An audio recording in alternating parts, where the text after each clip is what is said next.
Boa tarde, boa sexta-feira, jogo aberto SC começando, Brusque reassume a liderança do Campeonato Catarinense e temos mais um técnico demitido. 3 jogos fecharam a 4ª rodada do Campeonato Catarinense. Barra, Marcílio Dias e Brusque venceram seus jogos. Joinville demite técnico Júlio César após 3 empates e 1 derrota. Brasileiros fazem história no Australian Open. Catarinense e Manito Silva é vice-campeão de cadeiras de rodas. E dupla 100% brasileira, Rafael Matos e Luiz Stephanie conquistam título do Grand Slam.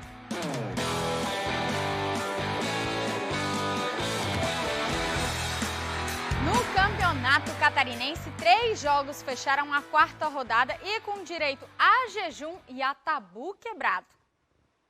No fechamento da rodada, apenas um mandante conseguiu fazer o dever de casa. Foi o Barra, que recebeu o Atlético Catarinense. E na briga dos únicos times que ainda não tinham marcado no campeonato, o clube de Balneário Camboriú encerrou o jejum. Adilson Bahia, no segundo tempo, fez a festa do torcedor do Pescador. Essa foi a primeira vitória do Barra no campeonato. Já o Atlético segue com jejum de vitórias e de gols. Importantíssimo, né? Pontuar. Tava faltando esses 3 pontos para dar confiança, ainda mais para o grupo, né? O 4º jogo foi uma 4ª melhora sucessiva, mas ainda não o suficiente para poder reverter resultados ou sair na frente. No sul do estado, também teve tabu quebrado e foi do visitante. O Marcílio Dias, depois de 12 anos, voltou a vencer o Criciúma. Juninho, na segunda etapa, foi o autor do único gol da partida. O Tigre ainda teve chance de empatar 2 vezes, uma com Orhan e outra com Júlio César.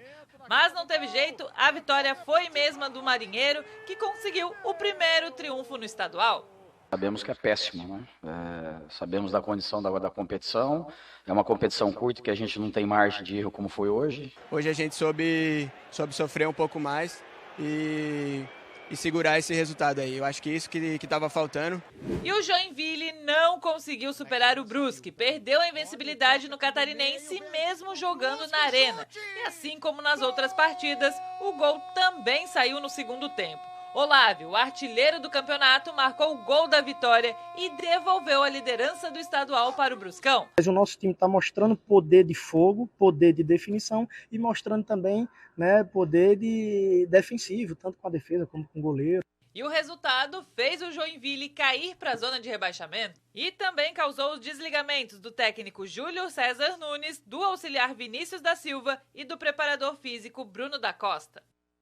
E a gente vai conferir a classificação com o fechamento desta 4ª rodada, porque o Brusque reassumiu a liderança com 10 pontos, seguido de Ercílio Luiz com 9, Chapecoense é a terceira com 7, Avaí o 4º lugar com 6, na sequência vem Criciúma com 5, Figueirense 5, Camboriú 5, o Marcílio Dias é o 8º com 3, o Barra tem 4 pontos, ó, tem um probleminha ali, né? Deixa eu conferir, ó. O Camboriú é o 7º com 5, Marcílio Dias é o 8º com 4, o Barra tem 4 pontos também, o Concórdia tem 4, o Joinville vem na sequência, e aí o Atlético Catarinense 1 pontinho somado apenas, e a 4ª rodada do Campeonato Catarinense, agora o estadual vai dar uma pausa de 10 dias. Mas para falar desse início de estadual, Décio Antônio está aqui no Jogo Aberto SC. Obrigada por mais uma vez estar aqui com a gente, Décio.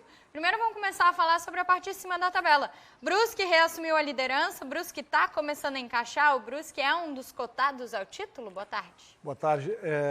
Realmente o Brusque é uma equipe que desde o início do campeonato da competição se colocou como uma equipe que ia brigar pelo título novamente e está brigando, está mostrando dentro de campo, fez umas contratações acertadas, o centroavante, o atacante, está fazendo Olavo, os gols, né? O Olavo, né? 4 gols, parece que é 4 gols 4. Que ele tem. Então, está definindo, está sendo a bola chegando no pé dele, ele sabe o que fazer. Então, isso é muito importante. Isso é que falta para muitos clubes, acertar o atacante. O atacante, meu amigo, é muito difícil você encontrar hoje em dia, porque são poucos os que tem e esses poucos estão sendo valorizados. Então, você tem que procurar muito bem e encaixar também. Não adianta, às vezes, você trazer um atacante e você não jogar com o atacante. Porque ele é o definidor. Se você não alimentar o atacante, ele não vai fazer gol. E o Olavo está sendo alimentado, está sendo distribuídas as jogadas para ele e tudo. E o Brusque está conseguindo essa bela campanha aí, vencendo novamente e vencer fora de casa com direito. A gente, falando em atacante, o Avaí tem o segundo artilheiro da competição, né? Vagninho. Mas no último jogo o Avaí perdeu nos últimos minutos para o Hercílio Luz. O Figueirense também acho que ainda não engrenou. Parece que sim, né? Jogou muito bem contra a Chapecoense, mas está com essa dificuldade ali na frente. O ataque de novo do Figueirense mais um ano está sendo um empecilho?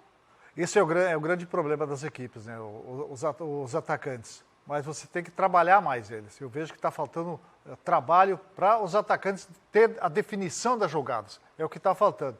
Por exemplo, o Avaí está com o Vagninho ali, está fazendo os gols, é o artilheiro, mas é um atacante que está jogando pelos lados. O Ricardo Bueno, que é o atacante, não está conseguindo fazer gols. E os outros que estão entrando, o Dentinho entrou, Filipinho entrou também, tem jogado também, outros atacantes, o Gustavo tem jogado também, tem feito um gol. Então, tem que melhorar e se colocar mais firme na hora de você jogar como atacante, porque as equipes precisam. O Figueirense também, desde o ano passado, está sendo essa labuta de atacantes para fazer gols. E o Figueirense, no ano passado, não subiu por problemas do ataque mesmo. E em casa, jogando a última partida para definir a classificação, não conseguiu. Então, tem que melhorar muito mais isso aí. Os atacantes têm que trabalhar mais, os treinadores têm que trabalhar mais, porque é ali onde que define uma partida. Agora temos 10 dias falando da dupla da capital e o próximo jogo vai ser um clássico. A dupla da capital com 10 dias de trabalho precisa dar uma engrenada em algumas partes ali do time. O Avaí não jogou bem na última partida, o Figueira jogou bem. Mas o Figueira não ganhou, o Avaí também perdeu. Pois é, o Avaí dá para dizer assim que não entrou em campo contra o Hercílio Luz, porque foi uma péssima partida. Foi a pior partida do campeonato. O próprio Alex falou isso aí na sua declaração, que a equipe foi muito mal. A equipe parecia que estava atrasada sempre quando chegava numa dividida. Chegava assim, mal, a marcação era mal feita. Por isso que tantos cartões amarelos, 4, 5 cartões amarelos aconteceram e o Avaí sofreu com isso. E não teve, o ataque não funcionou tanto que a única bola que foi ao gol foi o Eduardo que chutou para o lado esquerdo, praticamente uma atrasada para o goleiro. Então é muito pouco para uma equipe que quer vencer e quer chegar na ponta. Então você não pode ter esses altos e baixos numa partida para outra. Então você tem que ter mais um equilíbrio e trabalhar melhor. Tem os 10 dias para as duas equipes, tanto o Avaí, o Figueirense jogou bem, mas não concretizou, não finalizou, também, entendeu? Aí a Chapecoense foi uma vez lá e fez o gol. Tem que melhorar nesse ponto aí também. Então tem 10 dias agora para as duas equipes se prepararem bem para termos um bom clássico no dia 4. Para a gente encerrar, dá para dizer que quem que é o destaque desse início de Catarinense e quem que está sendo, não é surpresa, né? Quem está indo muito mal assim no estadual agora, que era esperado um bom campeonato. A gente vê que o Brusque realmente está dentro daquilo que seu treinador falou e o que ele tem falado, eu concordo com ele. Às vezes tem pessoas que vão falar assim, mas está se gloriando. Não, ele está falando o que está acontecendo. E isso é muito bom. E o Brusque está sendo, essa equipe está chegando na ponta. A revelação, dá para dizer assim, é o Hercílio Luz. O Hercílio Luz, 9 pontos, uma equipe organizada, muito bem organizada para o seu treinador, trabalha muito bem, marca muito bem e finaliza na hora que tem que finalizar.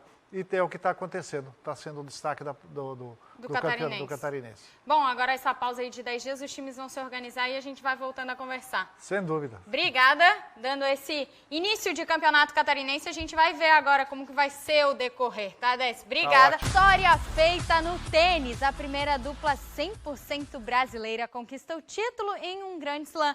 Luísa Stephanie e Rafael Matos são os campeões nas duplas mistas. Com o resultado, a dupla se tornou a primeira 100% brasileira a vencer um Grand Slam na história do tênis. E Luísa ainda se tornou a primeira mulher desde Marister Bueno a vencer um Grand Slam. Orgulhosa da gente nessas 2 semanas, principalmente por fazer uma dupla totalmente brasileira. É um pouco difícil ainda descrever os sentimentos. Não sei se caiu totalmente a ficha, mas poder desfrutar desse momento do lado de um brasileiro é realmente muito especial. Não são tantas semanas que a gente pode ter esse privilégio. E o outro feito histórico no Australian Open, o catarinense Imanito Silva foi vice-campeão nas duplas de tênis em cadeira de rodas. Imanito Silva e o sul-africano Donald perderam a final para os holandeses Niels e Sam. O catarinense de Itajaí é o 8º do mundo na categoria quad do tênis em cadeiras de roda. Essa foi a terceira final de slam em 4 disputas por Imanito. Ele foi vice em Roland Garros em 2019 e 2022, ambos nas duplas. E olha só, a CBF divulgou o calendário das seleções brasileiras de futsal. A seleção masculina terá a disputa de futsal Nations Cup e a feminina o torneio internacional e a Copa América. E ambas terão amistosos e saíram as primeiras convocações com os catarinenses na lista. No masculino, o ala Diego de Palmitos, o goleiro Roncaglio de Blumenau e o pivô Pito de Chapecó estão na lista do técnico Marquinhos Xavier. A seleção fará 2 amistosos contra o Uzbequistão, dias 4 e 5 de março, em Carlos Barbosa, no Rio Grande do Sul. Já no feminino, são 2 catarinenses na lista do técnico Wilson Saboia. A goleira Josi e a ala Débora Vanin, ambas são de Chapecó. A seleção feminina jogará 2 amistosos nos dias 11 e 12 de março contra a Espanha, na Espanha. E esse final de semana a gente tem Fórmula E aqui na tela da Band.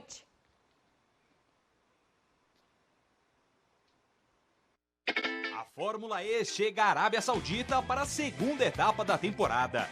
É o EPRI de Dariá, o primeiro noturno do campeonato. Serão 2 provas no fim de semana. O brasileiro Lucas de Grassi vem de um ótimo resultado no México.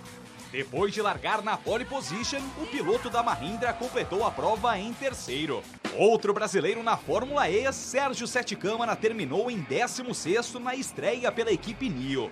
O mineiro espera brigar pelos pontos na Arábia Saudita. No sábado, a Band transmite a classificação para a segunda corrida de Dariá às 9h30 da manhã e a prova às 2:15 da tarde. Fim do Jogo Aberto SC na segunda-feira, ao meio-dia e 30, estou de volta te esperando. Perdeu alguma coisa do Jogo Aberto SC? Confere no nosso portal TVBV. Tenha um bom fim de semana, segunda-feira estou de volta. Tchau, tchau.